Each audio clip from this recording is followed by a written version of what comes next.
Hey, one thing I know about this shit is that,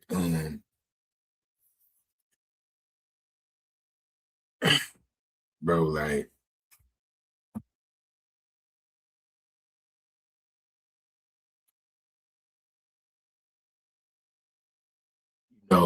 anybody that know me know it's difficult for me to live in a fake ass world, right? I'm just saying, like, that's what it is. Like, you feel me? Like,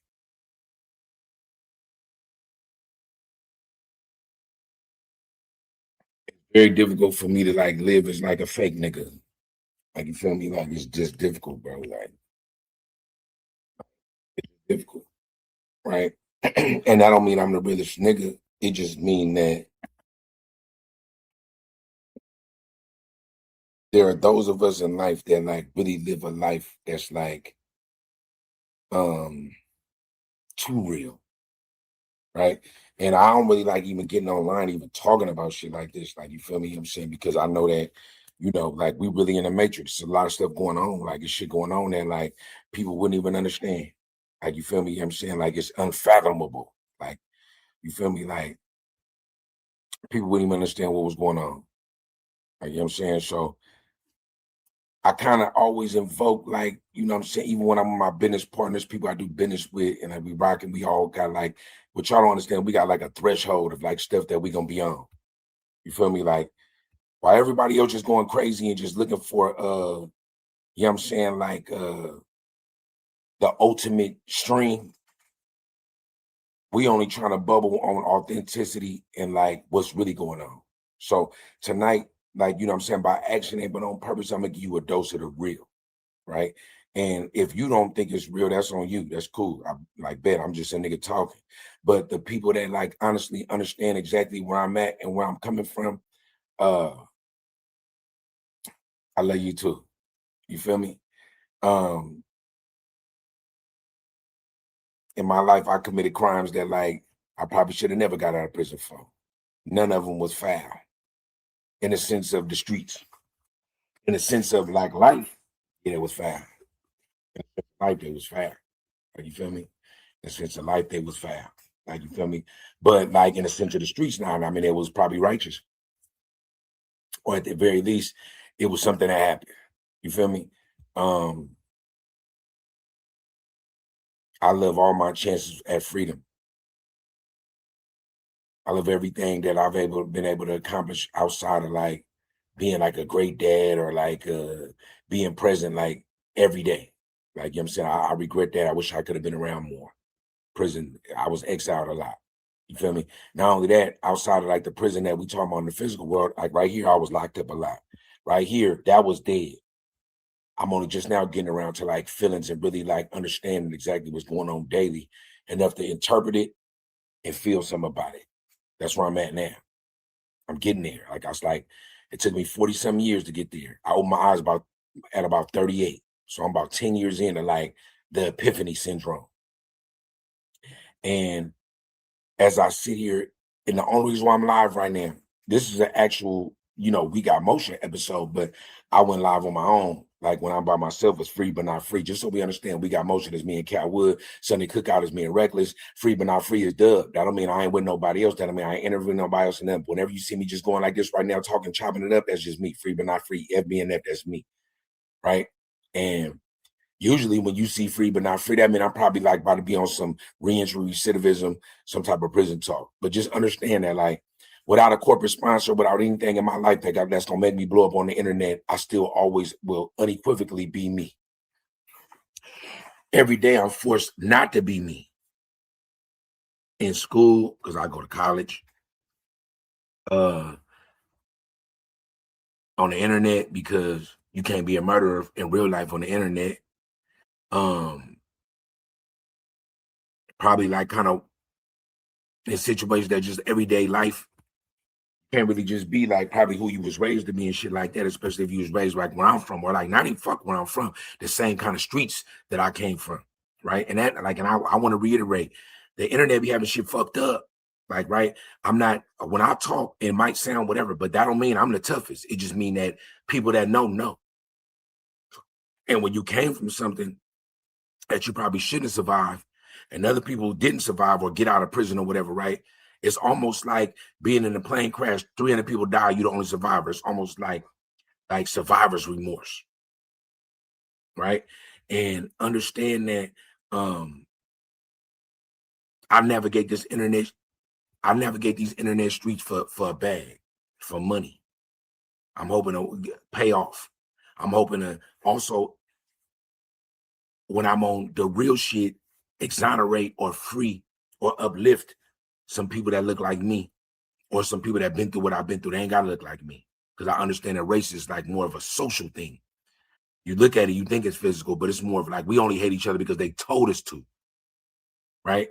And it's so many things that I just kind of been tight-lipped about on this internet, because the algorithm, when you talk about it, you get punished, you get penalized, right? The algorithm penalizes you to where that message don't resonate, it don't get out. Sorry, but they don't get out so it can resonate. And just understand, man, that like, as a man that's been locked up, look, today I talked to, like, the other day some shit happened on the internet. I did my own synopsis on what happened on the internet. Some comments was made that like, come on, bro. Comments was like, that's how you seen it. Then I got to sit back and go like, was that just the internet? Did the internet want that to be an issue? You feel me? I'm saying, was the internet trying to see if I was going to bite the hook, right? Or is that really how another man felt? Because if another man felt like that in my world, it was like, damn, bro, you didn't like get the message. I thought we was brethren. I thought we was like alumni. Like, you know, I thought we was like frat brothers. Like we came from the same shit. Only those that been there understand it and know. But then the internet either made a nigga misinterpret it, or the internet was trying to get me to bite on some bullshit, right? And I'm never gonna be a man that's gonna take any of my air out type offenses where murder, death, or killing, or any kind of violence would take place. I would never talk about it here. Like I would never like announce it or threaten it or put it out there, right? I might come to this motherfucker and push an agenda of I'm purging my soul because I'm stressing, or I'm selling this product, or these Mars, whatever it is I'm doing, right? Other than that, bro, like anything real, you can't really put it out there. When you speak the real shit like this, don't get no views, no followers, nobody tapping online. Shit like this, the algorithm already know I'm about to say some shit that you don't like, that you need to hear, but that it won't even work for you. It won't even work for you. I'm about to say, like, the algorithm knows that as I'm even speaking, like, how many of you speaking to your phone, but you're not talking to your phone, and when you talk to it, exactly what you thought comes like on the phone. Whatever you was talking about, somehow on the other line could say it. The algorithm is flesh and blood, bro. Like, if there's ever a resistance, a couple of my videos is gonna be within the clips of like, this is why you should join the resistance. Whenever it really go down, right? Like me and my co-host was gonna talk about the rallying points of whether it's the zombie apocalypse or whatever apocalypse. Like, what did you do? Does anybody have their plans in place of like when it pop off, when it's going down, where you gonna meet at? Your gas tank full, you got water. If cards and electronics is out, do you got physical currency? Do you got stuff that you would be able to trade and barter? Like, you know what I'm saying, where are you ready to go? Are you ready to move on? Right? That was supposed to be a segment, right? And the algorithm knows that those segments are so important that we said that a week ago. But that's probably something that might be pertinent, like within the next, like, you feel me? Right? And in my life be so authentic. I be going through bouts of survivor's remorse. I be going through bouts of I don't know what the fuck it is. You feel me? But then sometimes stuff happen in life where it gets real. It'll get real. Like, it'll get real. And anybody that know me personally knows that when it get real with me, I'm like an overboard real nigga. Like, I go overboard. I can't lie. I can't think about when you see me with the Nike check on, just know, nigga, that means when I'm somewhere and I see a young nigga with the Nike check, I'm like, gotta watch this situation. The Nike check has become a cloak and dagger, has become a cloak for people that look like me. Youngsters have come for the YNs. When you got this on, somehow Nike Tech has become a staple of the troublesome youth. That's the out. Think about it. The Nike Tech, if you see it, you could see a young nigga and be like, okay, I don't know what he on. But you see him in the tech, oh, don't put on a Pooh Shiesty too. You feel like it's about to be trouble. Nigga, I might need to grab my thing or get the fuck up out of here. That's what the Nike Tech has become a symbol of. That's how powerful we are, right? Understand, bro, that like when it gets real, like I'm a dude that's like stupid. For as smart as I am, for anybody that understands and appreciates my intellect, for anybody that just look at shit and go, I feel like that nigga, he the one, he gonna make it. Know that in my life, it's times that this right here cut off, this right here got all the way icy, and I just moved whatever was supposed to happen in that moment. It's not I'm not bragging, it's not a bar, right? I'm just saying that, rest in peace to my mama, right? I'm just saying that, oh yeah, if I never seen mama, that's her right there, man. I'm Renee, rest in peace, and died in 2005. I've been without her since I was a youth, basically. I was doing 19 years when she died. I was like on year 6. Think about my time. But anybody love their mama, shout out your mama, go kiss her, hug her right now. If you can't right now, I'll wait for you to come back before I even say anything important. If she in the house with you, if she right there, if you got your phone in your hand, text her and say, I love you. Your mama ain't nothing like it, especially to men. Tell your mama you love her. If you're going to wait till after this, you watch it about as good. Listen, when shit get real with me, I go back to jail. That's the gist of it. When shit get real with me, shit happens in my daily life that almost speaks of what's to come. But I usually don't look back. I usually don't see it until I look back on it. But when you become a true OG, you can see the shit unfolded. That's one thing about when I hear like a lot of young motherfuckers say shit like you old and you know what I'm saying, they be all acting like that because you young, that means you saucy, right? You don't even understand what you're saying. You feel me? I'm saying you don't understand that you probably discrediting or disrespecting a fountain of gain and knowledge, right? So like when you get around what my experience in life, now I can look at something now, I can see it before it come, I can see it unfold, I can rock with it. I can already see it. You feel me? You know what I'm saying? And that's Willie Lynch syndrome shit too. The algorithm you speak to that when like why the young go against the old and why sometimes you don't confront the people that don't look like us when they tripping on some bullshit, but you will confront your own people, all that shit. But let me get to the gist of this. I'm 12 minutes in. It's gonna be it.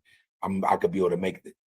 It's stuff that y'all don't be knowing to go on the algorithm with it, like when it comes to this monetization and stuff. I think as long as the episode is like 13 minutes or 14 minutes or something like that in, it counts as an episode towards you posting it and making it pushing it towards monetization, whatever the threshold is of that. That's how much I'll be locked into this shit.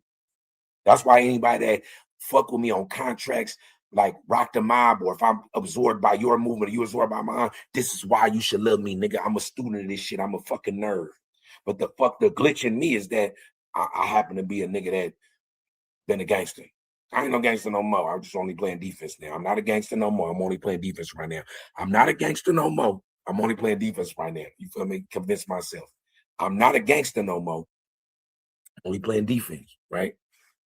Just know that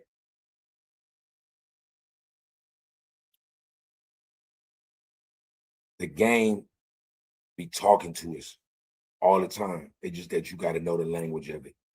And the other day I was talking about something because I was like, you know, we talk about projection, right? Man, bro, I'm a man that like all I do is project. I could be talking about you, be talking about me like all the time because I'm probably talking to you about you because I'm like, oh, I see that in myself, in my history or whatever. So projection is like, I never deny none of that, right? But just know that like man to man, like on some real nigga shit, the reason why I've been back a lot is because at a moment's notice, whenever something happened, that's some real nigga shit. I'm gonna do the real nigga shit. Like that's the nigga I've been. Is that foolish? For sure. Because I did time for shit that didn't even matter. The streets don't matter. Niggas on the streets don't give a fuck about you, so they don't matter. Anybody that you thought was your homie, a nigga that fuck with you was probably plotting on you and trying to fuck your wife or your bitch or your girl or take your money or fuck over your business or leave it for dead. You know what I'm saying? When you left, you know what I'm saying? Don't nobody give a fuck about you when you go. Just like when you die, we mourn you for that day and 2 days and a week later, probably make a song or something about it. And then a month later, we on to the next shit. That's what happens in the streets. That's why when Tekashi was talking to Bank the other day, Tekashi said, Bank didn't take no L on that to me, just so we get that opinion out there.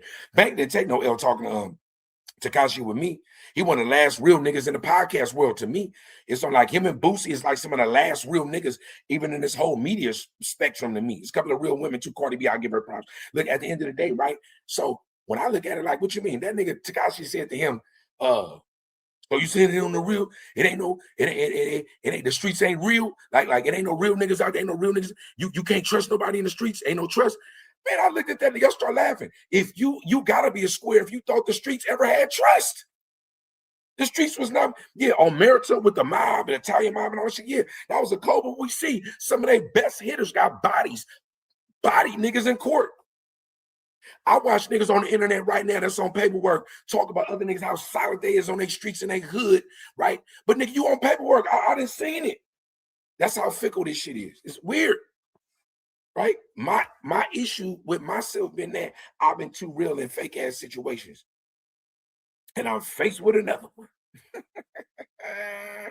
A fake ass situation that calls for some real shit to happen. I gotta figure out who am I gonna call upon. Am I gonna call upon the nigga that got thank you up here? You know what I'm saying? PWGM and free but not free. Am I gonna call upon the real nigga? I want the real nigga to die. That nigga be taking over. You feel me? So anybody that's ever faced with adversity, clip this. Get this last 60 seconds. Anybody that's ever faced with adversity, that's been incarcerated, that suffers from PTSD and trying to figure out their life and try to figure out how they're gonna move on, when they sit in that moment, call somebody, text somebody that you feel like really got your best interests at heart, and ask them the question of what would you do in this situation? And that's usually the real shit. When you're going through something and you a nigga who know how to bust that thing, or you feel like you a crash out and die for to do life for it, right? And you don't know what to do, and this is the time that you can feel that you go back. This time when you can feel it in your soul, this how I be going back to jail, right? You know what I'm saying? This how I be. When you can see it, you might not be there yet. When you can see it, hit somebody and ask them. Hopefully you're around your people, and somebody come give you a hug and be like, bro, that you would be the laughing stock. Holla at them. It's Peter, man. Like, you know what I'm saying? I've been around for a long time. I survived a lot. I want to keep on living. But ain't no but. I got a 3-year-old daughter. Ain't no but. That's where I'm at. Right? I had 2 therapy sessions today. This is my second one. Right? To the real ones, they gonna kind of know what I'm talking about without me saying too much. To anybody that don't get it, it's just content. That's all it is, just content, man. Nigga was just on some manny shit. It's all love, man. It's a capo, man. Free but not free. We got motion. Let me name all the gangs. Free but not Global Mafia Entertainment. Free but not free. We got motion. Frequency 99. BRB. It's somebody I'm forgetting. It's somebody's an affiliate. Oh, W&I. We need it. I'm gonna name all the gangs. I feel like it's somebody I'm forgetting though. If I forgot the gang, man, my bad, man. All the people that's merged in, you know what I'm saying, with the enterprise, right? Oh, well, Frequency 99 is me and Wood shit. So you feel me? Right? Just know that I'm trying, I'm doing my best. I got it though. I'm a mob boss one way or the other, man. Broken baller, man, that's what we do. Man, it's all love. Stay free, man.